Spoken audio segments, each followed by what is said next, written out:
Terra's Story, Chapter 41. That evening, there was a crowd at Boo's, as they all needed to take a break from the Beaumont Arms, as well as to check in at the station.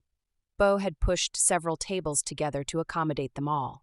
Anita, Joe, and Jeff had looked skeptical when they entered the small space, but as soon as they sniffed the aromas wafting from the kitchen, their attitudes changed. Cap and Christine sat close, the candlelight kind, to their tired faces. Joni grinned big. "I'm so glad they're still using the candles, even with electricity back on. I'm not sure I could stand any more brightness than this. There's just something about the light from a natural flame." Terra's head was propped up by the heels of her palms under her chin, her elbows planted on the table. Even a little bit of fire helps keep the energy in a room clear. Right now, I don't think I could defend against a toddler's tantrum.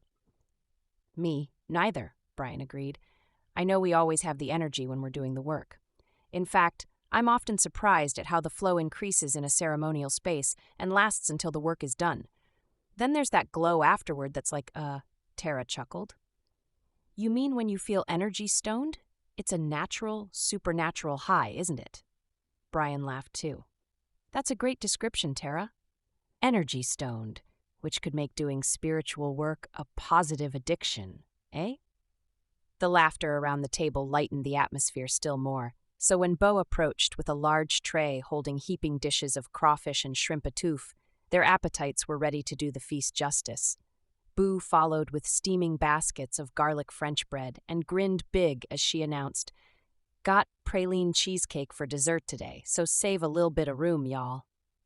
There were some pleased grunts around the table, some thumbs-up signals to compensate for mouths too full to talk. By the time they were done eating, they had relaxed enough to feel just how tired they were.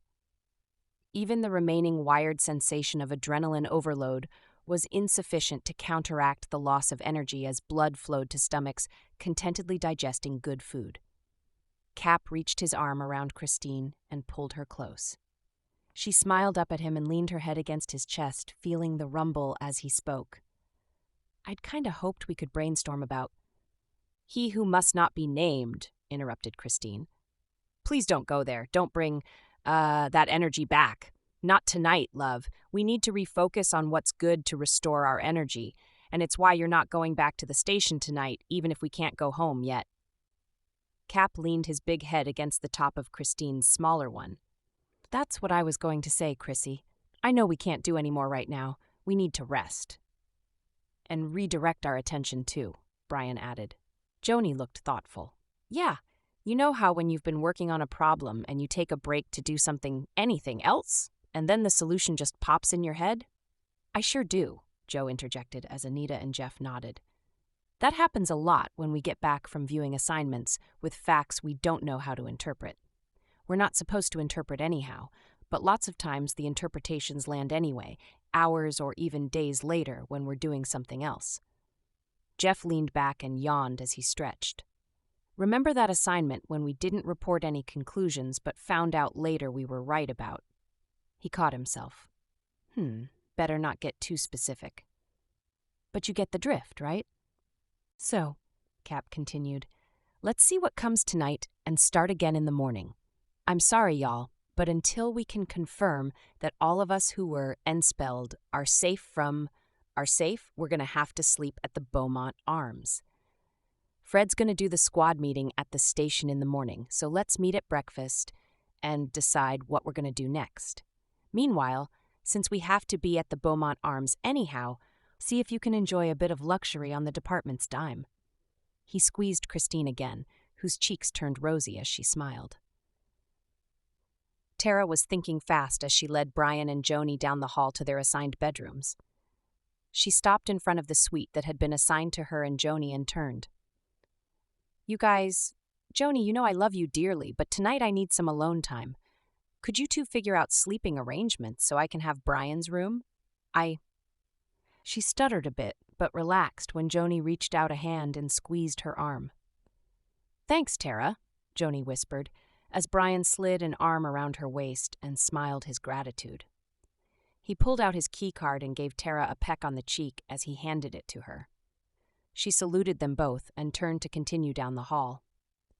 Terra wasn't fibbing that she needed some alone time, although she was glad to support her friend's happiness. She didn't need a big suite, and she knew all the tubs at the Beaumont Arms, even the tub for one in this unit, had the whirlpool jets that would soothe some of the aches out of her muscles. She ran the water as hot as she could stand, and the bubbles, once she climbed in, almost but not quite spilled over the side as she submerged up to her neck. The feel of the water around her, together with her bone-deep tiredness, took Terra into that altered state in which she could go anywhere, in any time. Immediately she was back in the sacred cave on Molokai, feeling the unique texture of water in its purest form straight from the underground hot springs. She was floating on her back in her human form with her eyes closed, feeling the water spin her gently around as Mama and Mamo in their mo'o forms glided slowly around her, their powerful tails flicking lazily from side to side. In that cocoon of safety and love, she felt herself release the heaviness that she'd carried the last few days. A lightness settled around her that slowly but surely permeated skin, muscle, and bone. The first few minutes she felt herself circling counterclockwise, unwinding the coiled energy and thought forms in the silence and warmth of the pool. Then she began to hear thoughts caressing her as gently as a mother's touch. Remember, child, that love is your most powerful protection. Terra couldn't tell who was communicating, and it didn't matter.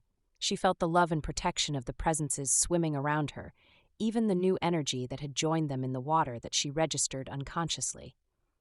Terra sighed, feeling the gentle whirlpool of water pause, then shift direction, turning her now gently clockwise, a purposeful redirection. Remember the energetic force that is love. Let your vibration rise so high that you become invisible to dark densities. Listen to your inner knowing and trust it. The old ways of warfare no longer serve. Every time you invoke love, you create another choice point for the dark to choose something different. These new energies created a sense of balance and wholeness that made Terra feel lighter and stronger even as she relaxed more deeply.